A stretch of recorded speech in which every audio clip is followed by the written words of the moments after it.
sin TLC.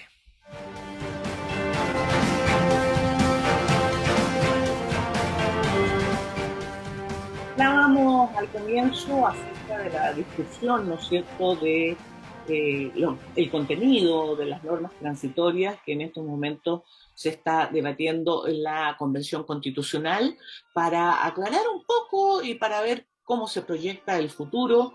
Vamos a conversar con el convencional por el Distrito 23, coordinador co-coordinador de la Comisión de Normas Transitorias, Eduardo Castillo, quien pertenece al colectivo del Apruebo. Muy buenos días, Eduardo. Muchas gracias por estar con nosotros esta mañana. Muy buenos días, Juanita. Muchas gracias a ustedes por la invitación. Convencional, hay dos puntos que pareciera que concitan, ¿no es cierto?, mayor debate. El tema del término del actual Senado en el año 2026, es decir, cuando se supone que haya elecciones presidenciales y de el Congreso de Diputadas y Diputados, tendría, por lo tanto, también que terminar sus funciones el actual Senado. Esa es una materia que se debate. Y la otra es el de la posibilidad de reformas constitucionales. ¿Podría explicarnos un poco qué pasó en la comisión y cuál es la situación en términos de acuerdos para que el Pleno apruebe estas dos materias? Bueno, ciertamente son dos materias claves, ¿no? Lo primero que hay que señalar es que las normas transitorias rigen el periodo intermedio. Entonces, ¿qué vamos a hacer mientras echamos a andar el nuevo, el no Congreso, no se llama Congreso, el nuevo poder legislativo compuesto por el Congreso de Diputadas y Diputados y la Cámara de las Regiones? El Senado se termina y empieza la Cámara de las Regiones, pero ocurre que tenemos senadores elegidos que recién empezaron a ejercer el cargo en marzo de este año y cuyo periodo es de 8 años. Entonces, ¿qué hacemos con ese periodo? ¿No? Los diputados no hay problema, duran 4 años. Entonces, ¿qué hacemos con los 3 años restantes, digamos? ¿No? El acuerdo y la disposición transitoria señala que los diputados normalmente terminan su periodo el 11 de marzo del 2026 y ahí la Cámara de Diputados se transforma en el Congreso de Diputadas y Diputados, ¿no? Enseguida, ¿qué pasa con el Senado? Los senadores que terminan su periodo el 11 de marzo del 2026, no hay problema, porque ellos igual terminaban su periodo, y por lo tanto, van a ser elegidos para la Cámara de las Regiones, como representantes de la Cámara de las Regiones. Esto se da en las regiones impares, ¿no? Entonces, los senadores que están actualmente en ejercicio Perdón, en perdón, esas regiones convencional. ¿Van a ser elegidos o pueden postular? pueden postular, perdón, sí, Claro. pueden presentarse, pero ojo, pueden presentarse aun cuando, si rigiera la legislación antigua, no pudieran presentarse por el límite a las reelecciones. ¿De Perfecto. O sea, acuerdo? van a tener la posibilidad todos de presentarse. Sí, todo de reconcursar, digamos, ¿no? Ahora, ¿qué pasa con los senadores que duran 8 años? Bueno, ellos también terminan ahí y pueden repostularse y presentarse a las elecciones de noviembre del 2025 para ser representante de la Cámara de las Regiones. Ahora, eh, este poder legislativo así elegido va a durar 3 años. ¿Por qué? Porque la nueva constitución establece que, asumido el presidente de la República, 11 de marzo de 2026, al tercer año es la elección parlamentaria. Entonces, esos parlamentarios que empiezan el 11 de marzo del 2026 van a durar hasta el año 2029, ¿no? Ese es el ritmo y después el próximo presidente, o si es que reelige el del 2026, el 2030, el 11 de marzo, va a asumir y después el 33 va a haber nuevas elecciones del Poder Legislativo. Ujú, Es un calce de las fechas de las autoridades electas, ¿no? ujú.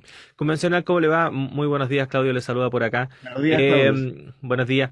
¿Qué podría decir usted respecto de las críticas que han surgido de algunos sectores, particularmente de la derecha, de sectores más de centro, también de la izquierda, lo que podríamos decir la exconcertación, respecto del trabajo que se está haciendo en normas transitorias, acerca de las disposiciones para el cambio en el poder legislativo, pero también respecto del quórum de 2/3 para reformar la Constitución, lo que se ha visto también o lo que se ha discutido respecto de estos acuerdos o decretos adecuatorios que podría adoptar el presidente o presidenta de la República, que la han tildado incluso casi de comportamientos antidemocráticos. ¿Qué podría decir al respecto? Bueno, ahí hay varios temas. Primero, la reforma constitucional. Lo que se aprobó ayer es que la reforma en el periodo que va hasta el 11 de marzo de 2026, ¿cierto? Sea por los 2/3. Ahora, eso es complementario con la norma permanente que tiene la Constitución. La norma permanente dice que la reforma constitucional es por ley simple, pero en materias importantes como derechos fundamentales, régimen político, sistema electoral, etcétera, tiene que ser por los 4/7 y someterse a plebiscito. Si se quiere evitar el plebiscito, el Congreso tendría que obtener los 2/3, ¿cierto? ¿Ya? Entonces, esto de los 2/3 está ahí dando vuelta en la Constitución. Ahora, el punto es el siguiente. Ayer se aprobó en la comisión efectivamente los 2/3 para este periodo intermedio de las reformas constitucionales. El punto está que esto va al Pleno, ¿no? Y el Pleno es el que decide. Y ahí yo dudo que esta norma de los 2/3 vaya a ser aprobada con los 103 votos. Puede suceder, evidentemente, ¿no? Pero Ujú. eso no está decidido y hay que ver el comportamiento de los grupos políticos, porque si no alcanza los 103 votos en el Pleno, ese tema vuelve a la comisión, ¿ya? Y la comisión tendrá que hacer una propuesta, ya obviamente no de los 2/3, porque el Pleno Claro. ya la rechazó, dijo que no. Entonces va a tener que hacer una propuesta distinta a la de los 2/3. Y ahí pareciera ser que la que reúne más consenso es la de los 4/7. ¿Son apresuradas las críticas de estos sectores en ese sentido? Eh, es que son críticas que dicen relación con la historia de esto, ¿no? Con la figura de los 2/3. Entonces dicen, ¿cómo ustedes reclamaron durante 40 años contra los 2/3 y ahora lo primero que hacen es imponer los 2/3? Esa es la crítica fundamental, ¿no? Pero yo creo que estamos en un momento de indecisión, diría yo, y de tal manera que eh, a fines de la próxima semana, el pleno creo que va a ser el jueves, a más tardar el viernes, vamos a saber definitivamente, no el quórum, pero sí si es o no de 2/3, ¿no? Ya, y la alternativa convencional hablaba usted de 4/7, pero con Cuatro séptimos. pero con plebiscito posterior a esa No, decisión. eso es lo que hay en la norma permanente. Eso estaba en la norma permanente, ya, Permanente para ciertas materias, ¿no? ya. Entonces todo el resto puede modificar sobre los 4/7. Lo que resulta ciertamente ilógico es que la Constitución se pueda modificar con el mismo quórum de una ley simple, ¿no? Eso en la Constitución del 25, que era flexible, era muy flexible, pero a pesar de todo tuvo muy pocas modificaciones, 11 modificaciones en sus 40, casi 50 años de vigencia, 11. Pero aún así ella exigía la mayoría absoluta de los diputados y senadores en ejercicio, ¿no? Y después una formalidad en el Congreso Pleno que lo aprobaron todos los diputados y senadores juntos. Eh, pero yo lo que veo ahora es que no puede una constitución ser modificada por el mismo quórum que una ley simple, ¿no? Y por lo tanto tenemos que subir a la mayoría absoluta de los integrantes del Poder Legislativo, o bien a los 4/7 o a los 3/5, que es la otra alternativa, ¿no? Convencional, independiente de estos dos temas que son complejos, que se refieren al quórum para la modificación de la Constitución, al término, ¿no es cierto?, del actual Senado, respecto al resto de las normas transitorias, ¿hay consenso, hay acuerdo? Y vuelvo un poco a lo que decíamos al principio, ¿cómo están el equilibrio de las fuerzas en el Pleno para poder aprobar esa propuesta que va a hacer esta comisión? Todas las comisiones que aprobamos en normas, esperamos correr buena suerte en el Pleno, ¿no? Pero hay Ahora, conversaciones previas siempre. claro, porque reflejan el parecer ya previo, ¿no? Pero en este caso de los 2/3, yo creo que esa no es la regla, digamos, ¿no? Todavía está incierto en el Pleno, ¿no? Pero en las otras materias yo creo que sí va a haber acuerdo. Por ejemplo, una materia sustancial para la seguridad de las personas es que las leyes actualmente en vigencia conservan su vigencia una vez que entre en vigencia la Constitución de 2022, digamos, ¿no? Salvo que sean derogadas, modificadas, ¿no?